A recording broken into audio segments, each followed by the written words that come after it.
Assalamualaikum warahmatullahi wabarakatuh. Perkenalkan, saya Ika Maya Sopa, calon guru penggerak angkatan 7 dari SMP PG 01 Karangploso, Kabupaten Malang, Jawa Timur. Pada kesempatan kali ini, saya akan melaksanakan tugas aksi nyata modul 2.3, coaching untuk supervisi akademik. Pada kesempatan kali ini, saya akan melaksanakan supervisi akademik dengan 3 alur, yaitu alur yang pertama adalah pra-observasi, yang kedua adalah observasi, dan yang ketiga adalah pasca observasi. Untuk hari ini saya akan melaksanakan alur yang pertama, yaitu pra-observasi. Di sini saya ditemani oleh teman rekan sejauh saya. Beliau adalah Bu Jessica. Beliau adalah guru mata pelajaran Bahasa Indonesia di SMP PG 01 Karangploso. Oke, tanpa berlama-lama lagi, saya akan melaksanakan kegiatan pra-observasi sebagai berikut. Kita mulai. Assalamualaikum warahmatullahi wabarakatuh. Waalaikumsalam warahmatullahi wabarakatuh. Oke, bagaimana Bu Yesi kabarnya hari ini? Alhamdulillah kabar baik Bu Ika. Alhamdulillah. Saya dengan kesepakatan kemarin ya, bahwa besok kita akan melaksanakan supervisi akademik dan saya akan mengikuti bersama Bu Yesi di pembelajaran bahasa Indonesia besok di Kamis ya Bu Yesi ya. Oke. Bagaimana untuk kegiatan besok? Persiapan apa saja yang sudah dipersiapkan oleh Bu Yesi? Persiapannya sudah semua Bu, dari RTP, silabus, perangkat pembelajarannya sudah lengkap. Oke. Yang pertama, kira-kira tujuan pembelajaran Bu Yesi yang nanti akan disampaikan, yang akan dicapai pada kegiatan observasi besok, apa Bu? Untuk tujuan pembelajarannya, peserta didik dapat mengidentifikasi informasi melalui surat dinas dan surat pribadi berita. Oke, jadi tujuannya mengidentifikasi informasi surat pribadi dan surat dinas ya. Oke, dari tujuan belajar yang nanti akan disampaikan Bu Yesi, area pengembangan yang dikembangkan yang akan dicapai apa? Area pengembangannya, jadi saya ini mengembangkan skill dan kemampuan siswa dalam menerapkan unsur-unsur surat dinas dan surat pribadi, dan juga bisa diterapkan dalam kehidupan sehari-hari Bu. Karena kan kita tahu ya, kalau untuk anak-anak sekarang itu masih jarang dan masih belum tahu sebenarnya kalau untuk menulis surat itu seperti apa ya, mulai dari kaidahnya, cara penulisannya, kan masih kurang ya kemampuan pengetahuannya ya. Jadi untuk saya mengembangkan di skill dan kemampuan siswa di identifikasi informasi itu untuk pembuatan surat. Wah, bagus sekali ini Bu, mengembangkan skill dan kemampuan siswa untuk mereka juga dalam kehidupan sehari-hari Bu ya. Keren sekali ya. Untuk mencapainya, kira-kira strategi yang akan Bu Yesi lakukan untuk observasi besok? Untuk strategi yang pertama, jadi anak-anak itu saya beri contoh terlebih dahulu beberapa surat pribadi dan surat dinas. Kemudian nanti anak-anak saya bentuk kelompok kecil. Setelah itu mendiskusikan permasalahan yang akan saya beri di awal. Setelah berdiskusi dengan kelompok kecil, mengkomunikasikan hasil diskusi melalui presentasi perwakilan kelompok. Kemudian review materi. Oke, yang tadi Bu sampaikan tadi, yang pertama tadi nanti akan berikan kasus atau soal tentang informasi di surat ya, terus membagikan kelompok-kelompok kecil, berdiskusi, terus nanti presentasi ya, presentasi. Terus terakhir direfleksi di review kembali. Oke, selain itu mencapai tujuan pembelajaran, apa model pembelajaran yang akan dipakai oleh Bu Yesi? Untuk model pembelajarannya saya menggunakan PBL, problem based learning ya, karena memecahkan masalah dari yang masalah awal tadi. Oke, model pembelajaran yang akan dilaksanakan itu PBL ya. Oke, dari apa yang tadi disampaikan itu diterapkan pada saat observasi, kira-kira ada kendala nggak Bu yang akan nanti, kira-kira apa ya, mungkin dari bahan atau alat atau mungkin dari siswa? Untuk kendalanya, kalau menurut saya itu kurangnya pengetahuan siswa tentang surat ya, karena untuk surat kan kalau sama zaman sekarang kan anak-anak lebih suka yang internet, yang sudah WA ya, surat-surat ya, kalau ya. surat kan udah zaman dulu ya, mungkin anak juga kurang tertariknya di situ. Nah, selanjutnya untuk kendala yang kedua itu di referensiku, karena kan saya hanya memiliki beberapa contoh surat. Nah, nanti akan coba saya mencari arsip di sekolah atau bisa melalui internet saya cari yang surat resmi tetapi berbeda topik, jadi nanti biar anak-anak itu lebih serius lagi dalam memahami informasi yang ada pada surat. Oke, berarti ada dua kendala yang kendala. Yang pertama dari siswa, yang kedua untuk referensi Ya, referensi surat. Untuk itu Bu, kira-kira dari apa yang tadi dua yang disampaikan tadi, untuk mengatasi kendala, langkah-langkah apa yang akan dilakukan nanti? Untuk langkah-langkahnya mungkin di awal saya menjelaskan pengertian atau pengetahuan tentang surat terlebih dahulu. Jadi begitu pentingnya surat di era yang sekarang ini, meskipun sudah banyak internet, sudah banyak yang surat media elektronik, kan kalau untuk surat bentuk tertulis juga penting. Contohnya ketika kita mau melamar pekerjaan, nah itu kan pasti masih ada beberapa instansi yang membutuhkan surat yang ditulis tangan. Nah, seperti itu. Kemudian setelah saya menjelaskan, nanti saya mencari contoh di sekolah atau arsip sekolah dan di internet. Jadi saya tunjukkan ke anak-anak perbedaan surat dinas dan surat pribadi. Oke, wah, ini sangat menarik sekali. Jadi jenengan sudah bisa kira-kira kendalanya, untuk kendala dan cara mengatasi kendala itu sudah bisa menyelesaikan sendiri. Intinya sangat bagus sekali Bu Yesi ini dan menarik untuk observasi kali ini. Di pertemuan ini yang kita bicarakan ini tadi, apa yang bisa Bu Yesi sampaikan? Kegiatan observasi begitu penting karena ketika mau mengajar itu berarti harus ada planning, harus ada persiapan, sehingga apa yang harus dibutuhkan itu kita sudah tahu, dan juga untuk pembelajarannya bisa maksimal karena sebelumnya sudah ada persiapan. Oke, jadi kegiatan praobservasi ini secara tidak langsung kita jadi diingatkan ya apa yang harus kita lakukan, apa yang harus disiapkan, apa yang belum, dan mana yang akan kita pakai untuk pembelajaran besok. Ketika mengajar persiapannya harus ini maksimal jadinya. Saya juga merasa seperti itu Bu Yesi. Jadi sebelumnya harus melakukan praobservasi dulu, ini bisa membantu. Kira-kira ada lagi yang lain Bu Yesi? Tidak Bu, sudah cukup. Sudah cukup. Oke, itu saja. Kalau gitu saya doakan mudah-mudahan besok kegiatan mengajarnya berjalan dengan lancar dan juga sukses. Apa yang direncanakan Bu Yesi nanti bisa berjalan dengan baik. Oke, mungkin kegiatan praobservasi mungkin sampai di sini sudah cukup. Saya terima kasih atas kehadiran Bu Yesi, sama-sama. dan mudah-mudahan kegiatan ini bermanfaat. Saya akhiri dulu. Assalamualaikum warahmatullahi wabarakatuh. Waalaikumsalam warahmatullahi wabarakatuh.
Assalamualaikum warahmatullahi wabarakatuh. Kali ini saya akan melakukan percakapan pasca observasi, tetap ditemani oleh Ibu Jessica, guru bahasa Indonesia. Dan tanpa berlama-lama lagi, sekarang kita akan mulai percakapan pasca observasi.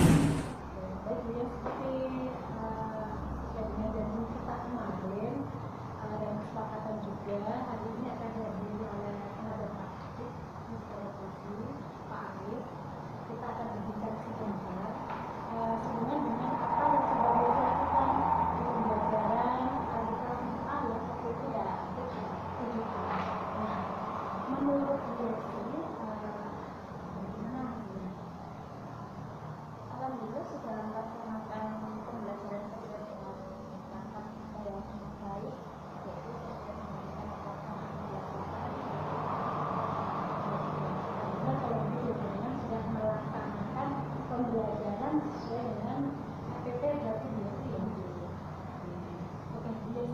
apa yang sudah dilakukan pada saat pembelajaran bahasa Indonesia di kelas 5A yang menjadi aspek dan strategi pengembangan yang diinginkan Bu Jessica yang dulu pernah disebutkan di awal waktu kita perancangan waktu itu ya lewat pertemuan satu partisipasi sekitar 2 bulan akhir Maret ya yang Bu, aspek dan strategi pengembangan pembelajaran bahasa Indonesia itu ada 3. Yang pertama saya memberi contoh tentang informasi surat pribadi dan dinas. Kemudian anak dibentuk kelompok 4 sampai 5 siswa untuk mendiskusikan pertanyaan. Kemudian mengkomunikasikan diskusi serta review materi. Oke. Saya juga ingat kok dia biasa membahas Indonesia ya dengan PA. Yang pertama tadi memberi contoh soal pribadi dan dinas dengan memberikan contoh-contoh yang nyata yang digunakan dalam kehidupan sehari-hari yang sudah laksanakan itu. Terus yang kedua dengan juga kemarin itu seingat saya membentuk kelompok 4 sampai 5 ya dengan cara menghitung 1, 2, 3 ya jadi nama angka ya. Terus biasa juga di kelompok-kelompok kecil itu juga berkeliling-keliling untuk mengajar anak ya. Terus yang tadi ketiga mengkomunikasikan hasil diskusi dan review materi. Berikutnya anak dalam presentasi di depan ya. Apa ini model pembelajaran yang digunakan tidak suka sesuai dengan materi dan karakteristik murid. Karena sebelum pembelajaran sudah mengidentifikasi preferensi belajar siswa jadi sesuai dengan minat. Kalau menurut Jesse, anak-anak kira-kira nyaman nggak belajar dengan model yang lain terlihat nyaman dan bisa tersenyum dan semangat ya belajar sambil bergurau juga gitu. Karena kan memang kalau untuk anak-anak kita sediakan kayak contoh surat itu kan memang ada hal yang kayak seperti ini ya, nah kayak gitu ini hal-hal yang memang belum diketahui. Walaupun ada beberapa peserta di kemarin yang kurang aktif dalam pembelajaran 1, 2 siswa itu. Yang nyaman ya. Tetap benar-benar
masih ada beberapa siswa juga yang kurang memperhatikan gitu. Jadi saya catat tadi yang bisa ada dua berarti ya, hal yang menjadi siswa-siswa yang perlu ditingkatkan berdasarkan pengalaman beberapa guru Indonesia tadi di kelas 7A. Yang pertama ketika presentasi ya, yang kedua masih adanya siswa yang kurang dilanjutkan, tidak serius di tujuan pembelajaran. Oke, selanjutnya apakah rencana tindak lanjut atau mungkin langkah-langkah yang bisa dilakukan di siswa? Selanjutnya ada rencana tindak lanjut Bu. Yang pertama membuat kesepakatan kelas atau kegiatan kajian, kemudian memotivasi dan mengajak latihan presentasi untuk mengembangkan pendidikan. Jadi boleh membuat kesepakatan Ya, siswa itu juga nyaman di kelas. terus memotivasi dan mengajak latihan presentasi. Tapi nanti lagi ya sih, sama ya sih. Betul tepatnya Bu, secepatnya ya. Insya Allah dalam 1 atau 2 minggu. Jadi biasanya kemarin kita 1 atau 2 bulan. Tapi minggu depan sudah PATK. ya. Iya bisa. Nah, jadi kira-kira untuk mengetahui progres perkembangannya BSC ini dan remaja, dan kira-kira